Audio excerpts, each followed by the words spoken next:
E se uma parede da sua casa começasse a aquecer numa temperatura assustadoramente alta? 50, 60, 70 graus. De uma maneira que parece até sobrenatural. Foi isso que aconteceu com uma inscrita aqui do canal e ela me pediu para analisar e eu confesso que eu fiquei bem intrigado. Ficou curioso, né? Então no vídeo de hoje eu vou trazer esse caso para vocês e qual foi a resolução dele. Então, se você gostou do tema, já deixa o like embaixo, se inscreve se ainda não for inscrito. Eu sou o engenheiro Felipe Rodrigues e você está no canal da Engenharia.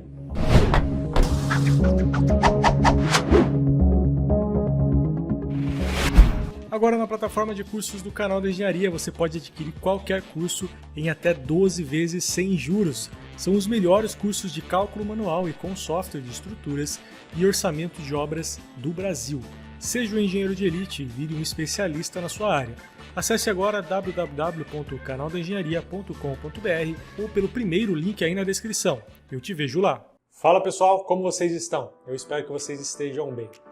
No começo desse ano, uma inscrita me ligou me pedindo ajuda, super preocupada, porque uma parede da casa dela estava aquecendo aparentemente de forma inexplicável. Isso tinha começado 3 meses antes dela me ligar, a temperatura foi aumentando e quando chegou no pico de temperatura, mais de 50 graus, ela resolveu pedir ajuda e assistindo os meus vídeos no YouTube, ela resolveu entrar em contato. E eu fui até a cidade de Carapicuíba, que é onde ela mora, para fazer uma análise. Fui municiado ali com diversos equipamentos e aparatos tecnológicos. E aqui eu quero deixar o meu agradecimento à FLIR, a maior empresa especialista em câmeras térmicas do mundo, que por ironia do destino tinha uma das únicas filiais da América Latina aqui, ó, do ladinho do meu escritório. Então eu fui até lá, falei o caso para eles, expliquei o caso para eles e eles me emprestaram uma câmera térmica para que eu pudesse fazer análise e que foi essencial para eu encontrar a razão lá desse ponto de aquecimento. Então eu vou passar uns vídeos para vocês aí que eu gravei lá no local. Lembrando, isso foi gravado há mais ou menos 4 meses atrás, tá? Eu só estou divulgando esse vídeo agora. Então eu vou comentar os vídeos que eu gravei lá para a gente chegar num veredito juntos. Eu vou explicar as razões desses pontos de aquecimento. Então é bem interessante a razão desses pontos de aquecimento e pode acontecer inclusive aí na sua casa ou numa obra que você esteja trabalhando. Então é muito importante você entender os conceitos que eu vou passar aqui nesse vídeo, beleza? Então bora para o primeiro vídeo. Bom pessoal, acabei de chegar aqui no endereço. Eu vou mostrar para vocês aqui através da câmera o que está acontecendo na casa da Edley, tá? A gente tem 2 pontos focais aqui de temperatura, um quase no rodapé e um bem junto da viga que ela tem aqui. Eu vou mostrar para vocês aqui na câmera. Ó, depois eu vou colocar a imagem, tá, pelo computador para vocês terem uma noção. A gente tem esse ponto focal aqui embaixo, ó, ele está marcando mais ou menos 60, 62 graus de temperatura. Então é até mais do que ela tinha me passado, né, me passado 50 e poucos graus. E aqui em cima a gente tem quase 43 graus. Mais para cima não dá para ter uma noção por conta da densidade da viga, né? Como a viga tem muito concreto, pode ser que ela não transpareça toda a caloria. Mas vem descendo, né? Aqui a gente tem uma abertura. Deixa eu gravar sem a câmera para vocês verem. Foi feita uma abertura aqui para tentar localizar. O proprietário da casa fez, né? E ele falou que estava aqui mais ou menos nesse buraco. Aí ele fez a abertura e a temperatura desceu, foi lá para baixo. Foi aqui nesse ponto aqui, ó. Quase no finalzinho aqui desse retalho aqui que ele fez na pintura. Então o que nós vamos fazer agora para tentar descobrir? A gente vai fazer um furinho, né, na parede para ver se a gente consegue encontrar exatamente nesse ponto de calor aqui. Nesse vídeo vocês viram que a temperatura ultrapassou os 60 graus Celsius. E isso indica, né, que por mais que a alvenaria não seja um excelente isolante térmico, a temperatura interna era ainda maior. Então o que eu resolvi fazer? Usando a câmera térmica, eu vi o ponto exato onde tinha o pico de temperatura. Então eu resolvi fazer uma abertura naquele exato local para saber qual era a temperatura da armadura, porque nesse ponto a gente já sabia que era a armadura que estava transferindo calor, até porque o dono da casa já tinha feito várias aberturas ali. Inclusive, ele falou que o ponto de maior aquecimento estava onde ele já tinha feito a abertura, mas depois a temperatura desceu, né, mais para baixo, o que para ele era inexplicável. Mas nesse vídeo vocês vão entender o porquê. Então, eu resolvi fazer a abertura nesse ponto de maior temperatura.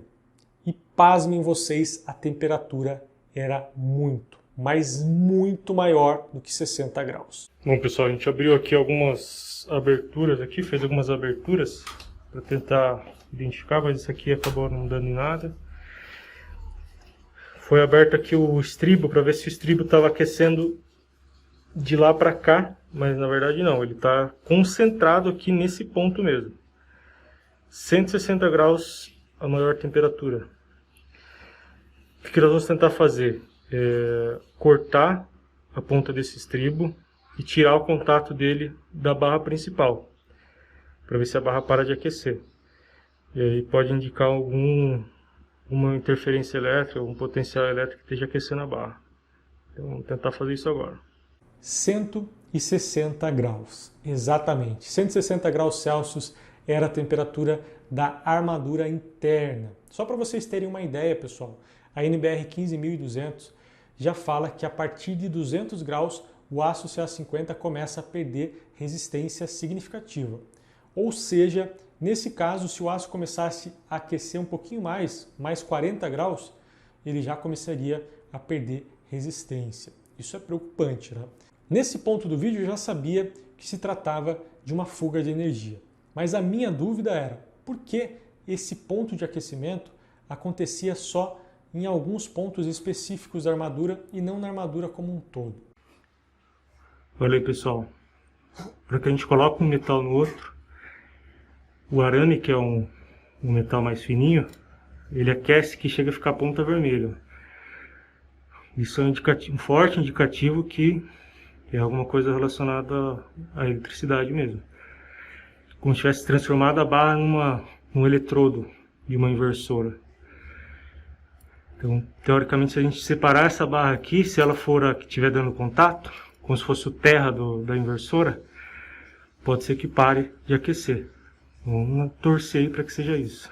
Como eu já sabia o ponto de aquecimento e qual era a temperatura, eu resolvi fazer um teste que eu não recomendo que vocês façam em casa, tá? Tem que ser especialista na área de estruturas para saber quando pode ou quando não pode, que é cortar um estribo. Eu cortei esse estribo, pessoal, para eliminar o contato entre as barras, porque eu identifiquei que naquele ponto de ligação ali existia, né, uma corrente que estava gerando o aquecimento, né? Estava passando ali uma fuga de energia ou algo do tipo que estava gerando o aquecimento. Olha aí, pessoal, a gente seccionou a barra de estribo e a temperatura caiu drasticamente aqui, ó, já está em 93 graus e caindo. Ela estava em 160 graus, né? Então o que aconteceu aqui? A gente seccionou aquele estribo, tá? Para ver se a temperatura caía, e realmente caiu. E numa parte do vídeo aí, espero que eu tenha gravado para vocês, o arame chegou a ficar incandescente, né? O que corrobora aí pela teoria de ter transformado essa barra em praticamente um eletrodo, né? Uma diferença potencial que transformou num eletrodo e estava aquecendo.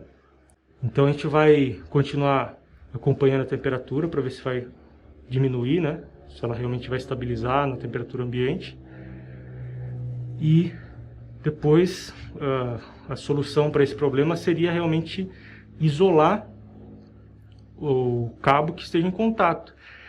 Então, cortando o estribo, eu reparei inclusive que dependendo da maneira que eu passava a taiadeira, saía faísca. E essas faíscas eram um forte indicativo que por ali estava passando uma corrente. Então o que eu resolvi fazer? Cortei o estribo e esperei para ver se a temperatura começaria a cair. E foi justamente o que aconteceu. A temperatura começou a cair rapidamente, né? Ela continuou ainda com um certo aquecimento, mas chegou bem próximo da temperatura ambiente. E além disso, pessoal, eu testei também a continuidade fio a fio. Eu fui lá no quadro disjuntor da casa eu desconectei todos os fios e liguei um cabo que ia lá do fio terra, do fio fase e jogando lá para a armadura para ver se havia continuidade. E sim, eu encontrei uma continuidade no fio de neutro. O neutro estava dando continuidade com a armadura, mas todos os fios estavam desconectados. Então não tinha como dar continuidade em relação à instalação daquela casa em específico. Mas, como a gente sabe, né, que o neutro é compartilhado entre os vizinhos, isso era um forte indicativo que a fuga de energia podia não vir da casa onde eu estava, mas sim de outra casa. E para piorar ainda mais, pessoal, o ponto de aquecimento mudou de lugar de novo.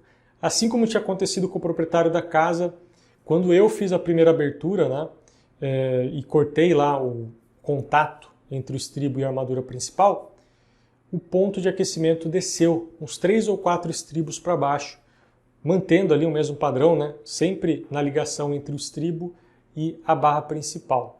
E ainda pior, estava aquecendo mais, ela tinha passado já dos 63 graus direto na alvenaria. Antes era 60, 60 e poucos, agora já tinha passado quase dos 63, 64 graus. Bom, pessoal, o caso ficou um pouquinho mais complexo, tá? Por quê? Porque agora o ponto de aquecimento desceu, tá? Ele estava aqui, certo? A gente cortou a barrinha ali, o estribo. Agora ele desceu ali para baixo. Só que o problema ainda maior é que toda a energia da casa está desligada. A gente descobriu que está dando fuga a instalação dele, porém alguma outra instalação além da dele pode ser que esteja dando fuga também. E nesse ponto do vídeo você deve estar super curioso para saber o que é que está acontecendo na estrutura dessa casa, né? Então, já dá aquela força aí no vídeo, já deixa o like, se inscreve se não for inscrito.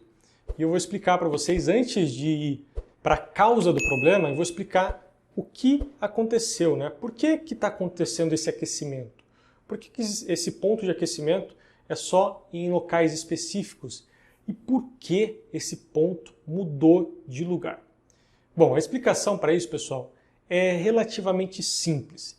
E você tem um exemplo clássico na sua casa que você usa ele todo dia, ou pelo menos eu espero que você use todo dia, né? Que é o chuveiro. Exatamente. A estrutura da casa, pessoal, foi convertida em um gigantesco resistor. Sim, exatamente como aquele resistor do chuveiro da sua casa. Mas tá, Felipe, explica que está aquecendo a estrutura, mas o resistor lá do meu chuveiro ele aquece por inteiro, né? Por que a estrutura aquecia só em certos pontos? E também a explicação está no chuveiro, acredite se quiser. O chuveiro, pessoal, ele tem 2 resistores ou mais, vai depender do chuveiro. Mas em geral é 2 resistores. Um menorzinho, que é usado no inverno, porque ele tem uma menor resistividade elétrica, então ele consegue aquecer muito mais e muito mais rápido, o que vai gerar uma água mais quente no inverno. E o do verão, que é esse maiorzinho aí. O maior ele tem uma maior resistividade elétrica, então ele vai aquecer muito mais lentamente e também numa temperatura mais baixa, o que é, né, justificado aí pelo uso do verão. Então, o que aconteceu na estrutura foi exatamente a mesma coisa. Parecido, né? Na verdade. Nós tínhamos lá vários metais de resistividade elétrica. E adivinhe qual é o que tem menor resistividade elétrica desses metais que vocês viram aí no vídeo. Se você falou o estribo, você está absolutamente errado, né? Porque não é o estribo. O que estava com a menor resistividade elétrica, pessoal, era o arame recozido. Era só eu ter cortado o arame e tirado ele totalmente do contato da armadura vertical, né, da armadura principal com a armadura transversal, que era o estribo, que muito provavelmente pararia de aquecer. Por quê?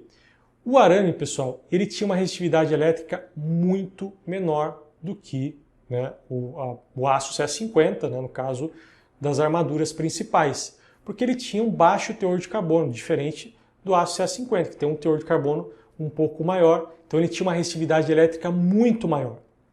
Então é como se ele fosse a resistência do chuveiro que trabalha no verão. Mas, como o arame estava em contato direto com ele ali, a tendência era toda a energia que passava por aquela estrutura ser convertida em calor no arame. Por isso que em certos pontos do vídeo dava para ver que o arame estava até incandescente, mostrando que ele estava numa temperatura altíssima. E quando eu cortei o contato desse arame, o que aconteceu foi que a energia buscou o contato com menor resistividade elétrica mais próximo, que foi o arame que estava logo abaixo, né, que estava em contato ali diretamente com as duas armaduras principais, né, a armadura transversal e a longitudinal do pilar. Então eu poderia cortar essas ligações de todas as partes, né, da montagem da armadura que haveria transferência, né, desse ponto de calor, o que seria aí interminável, né? O que é bem louco se você for analisar, porque uma fuga de energia que está gerando um calor, transformando toda a estrutura num enorme resistor elétrico. Tá, mas se a fuga de energia não estava vindo da casa que eu estava analisando, da onde que é que ela estava vindo? Nesse ponto eu já sabia que não vinha da casa onde eu estava analisando.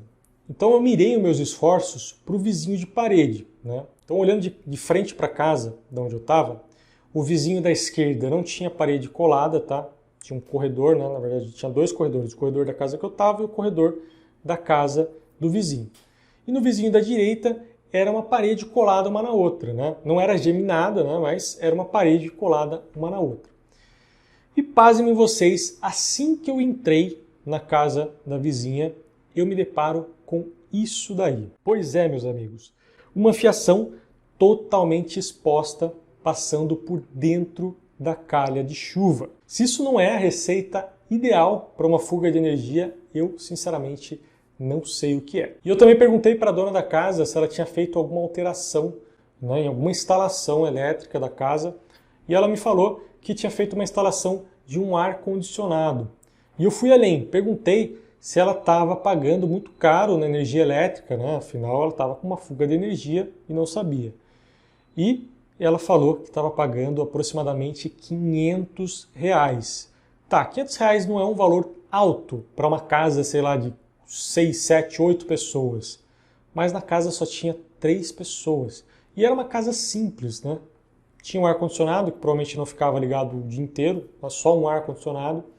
Então a conta de energia estava muito além do que ela necessariamente pagaria, né, se não tivesse essa fuga de energia.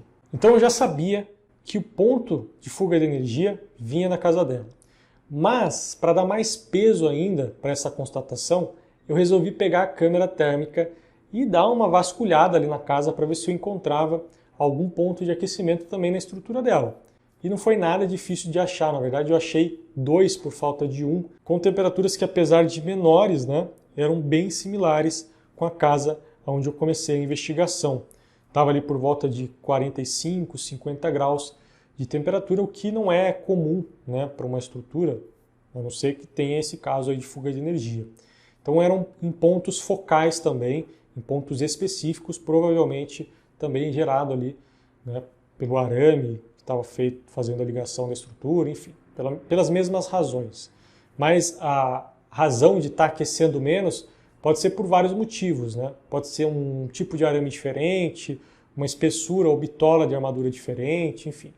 Tudo vai alterar, né, a resistividade elétrica, o que vai, consequentemente, alterar também a temperatura que esse elemento vai chegar. E é claro, pessoal, que a minha análise não podia ir muito além disso. Por quê? Porque eu não sou especialista em elétrica. Então eu recomendei para ambas, tanto para a inscrita quanto para a vizinha dela, que contratasse um eletricista. A vizinha tinha que contratar um eletricista para fazer, né, refazer a instalação elétrica dela, principalmente a instalação que estava passando por dentro da calha. Isso em 4, 5, 6 meses, basicamente, provavelmente ela conseguiria ter o retorno do investimento, né, porque ela estava pagando 3 vezes quase a mais do que eu acredito que ela deveria estar pagando. Mas ela não quis contratar, né? Inclusive eu esperei por 4 meses para ver se ela iria contratar para tentar resolver o problema, mas ela não quis contratar. A inscrita, ela contratou um eletricista que fez uma análise tanto na casa dela quanto na casa da vizinha e chegou no exato mesmo resultado que eu, que era realmente uma fuga de energia no neutro. Mas como a vizinha não quis refazer a instalação, não teve muito ali, né, o que fazer em relação aos pontos de aquecimento. Mas eu liguei ontem para a inscrita e perguntei para ela, falei, como que tá? Foi resolvido, não foi? Né? Ela falou que a vizinha realmente não contratou ninguém, até agora, 4 meses depois, e que os pontos de aquecimento estão aquecendo menos. E aí vem um ponto que nesse caso é bom. As resistências, elas queimam, e não vai ser diferente nesse caso. Os arames, né, que fazem o contato ali da armadura, também uma hora ou outra vai parar de ter contato, né? Ele vai se degradar a ponto de obstruir o contato ou simplesmente estourar ali o contato e vai parar de aquecer ou vai aquecer cada vez menos.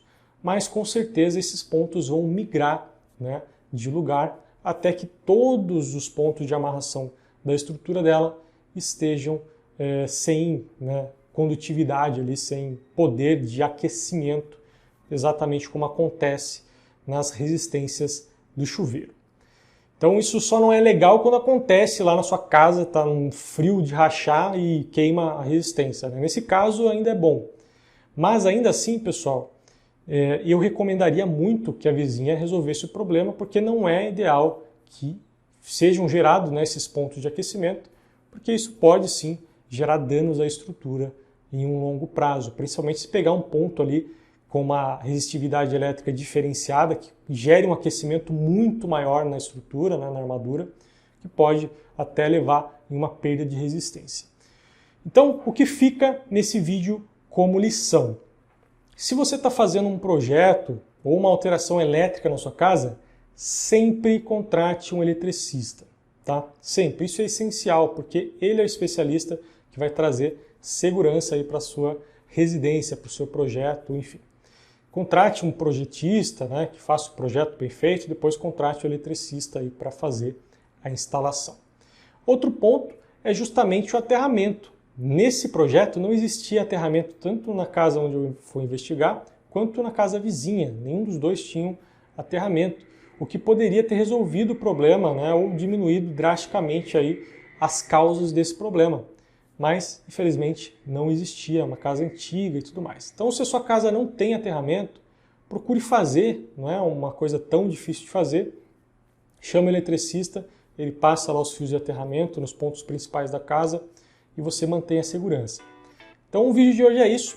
Se você gostou, deixa o like aí e me diz nos comentários, pessoal, se vocês já tinham visto algo parecido com isso, se já passou com algo, né, parecido com isso. Até se você está com uma conta mais cara, você pode estar com uma fuga de energia na sua casa e nem sabe.